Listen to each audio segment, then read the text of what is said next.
ciri anu paling mendasar tina fitrah naon lamun dina kanyataan boga rasanya kapapada gitu. Kan lamun jalmi ngewa ka makhluk berarti jalmi teu sadar ngewa kanu nyiptana.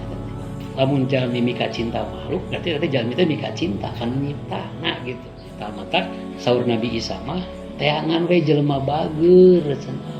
Jelema bageur teh jelema nu sok ngaragap hate batur teh jelema bageur. Jelema bageur mah panuntunganna bakal panggih jeung bener. Najan hirup di lingkungan anu pagalihota ku kamaksiatan cenah kitu. Ayeuna aya jalmi tara ngaji-ngaji acan, aya jalmi tara salat-salat acan, tapi nyaahan ageung peluangna penak jeung bebeneran.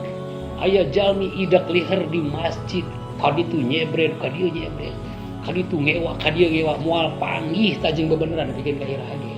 Aya jalmi ngobong puluh-puluh tahun di pasantren pan kaditu ngewa, kadieu ngabidahkeun, kadieu ngahurapatkeun, kadieu ngamusrikeun demi Allah dugi gairah ge moal panggih ka jeung pangeran teh.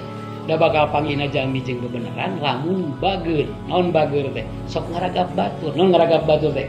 Berarti kapitrahanana aya keneh. Naon fitrahna teh? Nyaah kapapada. Kanu kitu oleh nyaah gitu nya. Kanu kitu oleh perhatian da patokanna mah eta gitu. Sok berarti lari ayeuna nu ngajeroan agama garala. Sanes jadi balageur ngajeroan agama teh alka jadi garala. Kanu kitu ngabidahkeun, kanu kieu ngahurapatkeun, kanu kieu nyesatkeun, kanu kieu ngamusrikeun. Berarti kan sanes agamana melepat kan?